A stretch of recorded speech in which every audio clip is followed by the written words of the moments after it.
আরেকটা হলো আপনাদের অবগণির জন্য জানাচ্ছি যে ভাই আপনি টেলিফোনটা একটু বন্ধ করেন।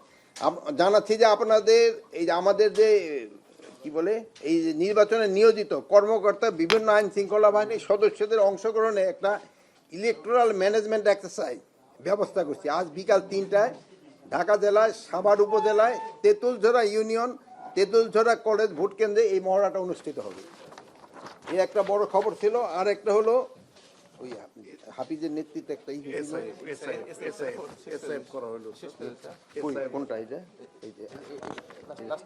লাস্ট পেজে এত কিছু লেখছো কোনটা এই যে আপনারা আরেকটা আমরা আগে খবর দিছিলাম। আপনারা জানেন যে র্যাবের পুনর্গঠনের বিষয়ে প্রধান উপদেষ্টা প্রতিরক্ষা জাতীয় সংহতি উন্নয়ন বিষয়ক বিশেষ সহকারী লেফটেন্যান্ট জেনারেল আব্দুল হাফিজ এর সভাপতিত্বে একটা কমিটি গঠন করা হয়েছিল। এই কমিটি র্যাবের যে নতুন নাম, আজকে থেকে এটা নতুন নাম করা হচ্ছে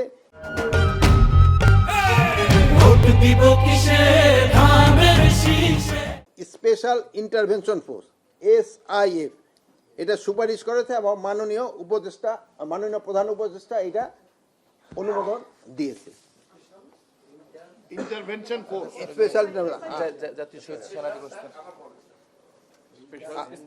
স্পেশাল ইন্টারভেনশন ফোর্স এটা নতুন কার্যক্রম নতুন ভাবে শুরু হবে। আর এটা কার্যক্রম নতুন হয়ে গেছে। এটা তো দামটা আজকে হয়ে গেছে। এরপর একটা সরকারি একটা অর্ডার হবে তারপরে SIF স্পেশাল ইনফ্রান্টার কতগুলো কতগুলি ডিরেকশন দিয়ে দিয়েছে ওইগুলো ইনকর্পোরেট করে একটা আদেশ জারি করব আমরা। এটার সাথে পোশাকও পরিবর্তন হচ্ছে। পোশাক অলরেডি পরিবর্তন করে আপনাও কিন্তু একবার দেখানো হয়েছিল। ওই পোশাকগুলি বানানো শুরু হয়েছে। হয়তো এই নেক্সট সপ্তাহে আপনি দেখবেন যে বিজি হয়তো ওই পোশাকও গায়ে দেওয়া হয়েছে। আগের যে আইনে করা হয়েছিল সেই আইনটা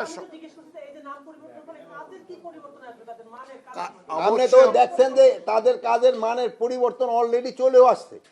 আপনি যদি এই 1.5 বছর আগে তাদের কাজের মান দেখেন আর এখনকার যদি কাজের মান দেখেন এটার মধ্যে পরিবর্তন অনেক আসছে। মানে আপনি একদিন তার নাম পরিবর্তন করতে আবার কেন আপনার হয়তো কইছেন অনেকের আশা ছিল এই জন্য এটা পরিবর্তন। এটা আমরা ইচ্ছা এইটা নাম মানুষে ওই নামটাকে খারাপ মনে করত। আমরা এটা শেষ করে নেই। আর একটা জিনিস হলো এই যে আপনারা সব সময় একটা জিনিস জানতে চান যে অস্ত্র উদ্ধার হচ্ছে না। এই সেনাবাহিনীর যে উদ্ধারকৃত অস্ত্রগুলি এইগুলি আমরা অনেক সময় আমাদের লিস্টে থাকে না। এটা একটু ব্রিগেডিয়ার হায়দার আপনাদের একটু জানাবে এই ডিক্লেয়ার করার পরে কি পরিমাণ উদ্ধার হয়েছে। এই আপনাকে এখানে যতগুলি নাম আছে না সবাই নামই দিয়েছিলাম, এই থেকে নামটা সিলেক্ট হয়েছে। হ্যাঁ বলেন, এই শোনেন আমি মহাপরিচালক অপারেশন এন্ড প্ল্যান ডিভিশন। আমি যে স্টেপটা আপনাদেরকে দিচ্ছি বেসিক্যালি এটা মূলত আর্মির একটা স্টেপ, যেটা হচ্ছে যে ডিক্লারেশন অফ শিডিউল, যেটা ইলেকশনের তফসিল ঘোষণাপত্র থেকে সশস্ত্র বাহিনী কর্তৃক এই পর্যন্ত 199 অস্ত্র উদ্ধার হয়েছে, 1972 অ্যামুনিশন এবং 1807 জনকে গ্রেফতার করতে সক্ষম হয়েছে। আর আমি যদি বলি যে আমাদের যে ডিপ্লয়মেন্ট হলো এখানে আমাদের 1,06,223 জন ডিপ্লয়েড হয়েছে 3 বাহিনী থেকে। এরপর একটা বড় ধরনের ড্রাইভ নেওয়া হয়েছে এবং সেক্ষেত্রে 107টা অস্ত্র উদ্ধার সক্ষম হয়েছে আমরা, 613 অ্যামুনিশন এবং 867 জনকে গ্রেফতার করতে সক্ষম হয়েছে। তো এই প্রোগ্রেসটা আপনারা ভালো দেখতে পাচ্ছেন, যেটা খুব ভালো একটা প্রোগ্রেস হচ্ছে। আমাদের কম্পেয়ার করি গত কয়েক বছরের 1.5 বছরের যে ডিপ্লয়মেন্ট পর থেকে যে রিকভারি এবং বড় মাত্রায় সশস্ত্র বাহিনীর সদস্যদেরকে ডিপ্লয় করার পর যেগুলো আমাদের রিকভারি হচ্ছে, এটা খুব এনকারেজিং একটা বিষয়।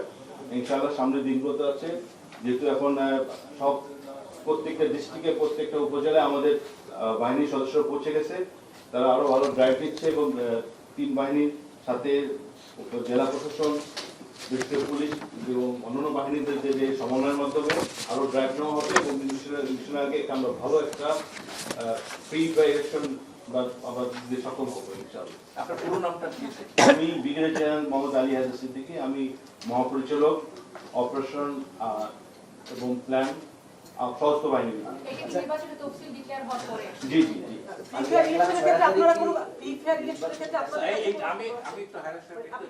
আপনি শুধু হাতিয়ারের ক্ষেত্রে এটা জিজ্ঞেস করেন, ফ্রি ফায়ারের ক্ষেত্রে আমি বলবো। হাতিয়ার ক্ষেত্রে একটা প্রশ্ন আছে আপনার কাছে।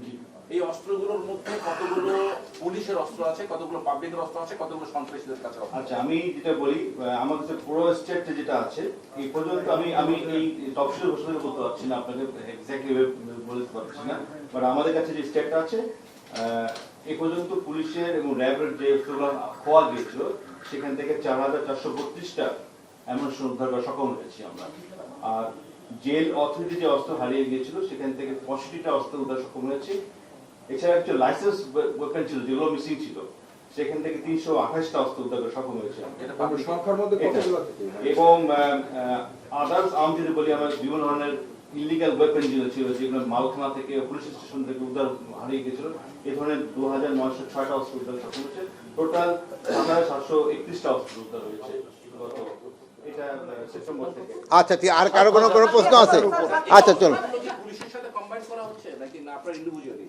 না না না, এটা শুধু সশস্ত্র বাহিনী। সশস্ত্র বাহিনী। 7,000-এর উপরে অস্ত্র তারা উদ্ধার করেছেন, সেনাবাহিনী এককভাবেই, বাকিটা অন্য সবাই করেছেন। বাকিটা তো আমরা এর আগে একটা লিস্ট দিয়ে দিচ্ছি, এটার মধ্যে আছে, আমাদের পিআরও বলে দিব না, তুমি এটা পুলে দিয়ে দিও। এই যে ডেভিল হান্টের পরে যে কতগুলি হাতিয়ার উদ্ধার করা হয়েছে এটা পিআরও দিয়ে দিবে।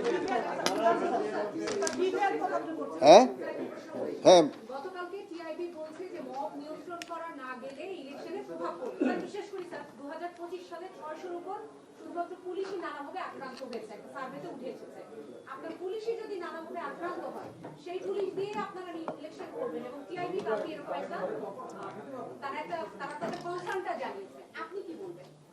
ডিআইবি তাদের কনসার্ন জানিয়েছে, আর আমাদের কনসার্ন হলো আমরা পুলিশ বাহিনী এই ইসের পরে, এই যে কি বলে, এই 5ই অগাস্টের মানে 5 জুলাই পরে, সরি 5 অগাস্ট থেকে 8 অগাস্ট, এই 3 দিন, এবং এই 8 অগাস্টের পরে পুলিশের যে পরিস্থিতি ছিল, এখন কি সেই পুলিশের পরিস্থিতি ওই অবস্থা আছে? এটা একটা উত্তর দেন আগে আপনি। এখন বলেন ওই অবস্থা আছে? এখন পুলিশের মনোবল অনেক বেড়ে গেছে, তাদের কর্মক্ষমতা অনেক বেড়ে গেছে। এই জন্য ইলেকশনে কোনো ধরনের কোনো অসুবিধা হবে না, কোনো ধরনের কোনো অসুবিধা হবে না। আর এই যে ধরেন যে অগাস্টের যে পরিস্থিতি হয়েছিল, এই পরিস্থিতি অন্য কোনো ইলেকশনের আগে কোনো সময় হয়েছিল? আপনি এইগুলি তো সব করে দেখতে হবে কোন পরিস্থিতি কোন সময় হয়েছিল। এই পরিস্থিতির সাথে মিলে যদি দেখেন, আমরা এবার ইলেকশনটা খুবই ভালোভাবে করতে পারে। আবার ইভেন আপনি এটুকুই বলি, আপনি অন্যান্য ইলেকশনের সাথে, যেহেতু ভাইরা বয়স্ক যারা আছে এই ভাইরা তো অবশ্যই জানবে যে আপনি অন্যান্য ইলেকশনের সময় শিডিউল ডিক্লেয়ার করার পরে কীরকম পরিস্থিতি ছিল আর এখনকার পরিস্থিতি কীরকম, আপনারা করে দেখেন। টিআইবির কেন, আপনাদের কাছে আরও ভালো ইনফরমেশন আছে, টিআইবির থেকে আপনাদের কাছে আরও ভালো। ওই সময়কার পরিস্থিতি আর এখনকার পরিস্থিতি মিলেই দেখেন, আগে ওই সময় কীরকম ছিল এখন কীরকম ছিল, এগুলি একটু কাইন্ডলি যদি মিলান তবে আপনারা কিন্তু পাবেন। মব কালচারটা তো এই সময় শুরু হয়েছে, এটা তো বলতেছি না, বাট ইলেকশনের ইসের হওয়ার পরে, এই জন্য তো মব কালচারের জন্য থেকে ওইটা থেকে বের হয়ে আসতে তো আমাকে অনেক সময় লাগছে। এই সব আপনি বের হইতে পারছেন কিনা এটা পরে, আপনারা যদি বের হইতে পারছেন আমরাও বের হইতে পারছি।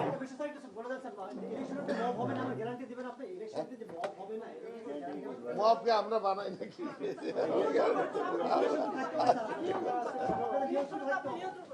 ইলেকশন আল্লাহ দিলে খুব ভালোভাবে ইলেকশন হবে, এই ক্ষেত্রে আপনাদের কারো কোনো সন্দেহ থাকার দরকার নাই। ইলেকশনটা খুব উৎসব মুখর হবে এবং শান্তিপূর্ণভাবে ইলেকশন হবে, এবং ইলেকশনটা একেবারে ফ্রি ফেয়ার হবে, এবং সবাই এটা ক্রেডিবল ইলেকশন হবে। এটা আপনারা শুধু জাতিকে না, আপনারা যেহেতু বিদেশি সাংবাদিক তাদেরও আপনারা একেবারে বলতে পারবেন, মন খুলে বলতে পারবেন যে আপনাদের এটাকে, যেহেতু আপনারাও কোঅপারেট করতেছেন, যেই হারে আপনারা আমাকে সাহায্য এবং সহযোগিতা করতেছেন, এইভাবে যদি চালিয়ে যান আমাদের ইলেকশনটা ফ্রি ফেয়ার ক্রেডিবল এবং গ্রহণযোগ্য নির্বাচন হবে এবং উৎসব মুখর হবে ইনশাআল্লাহ।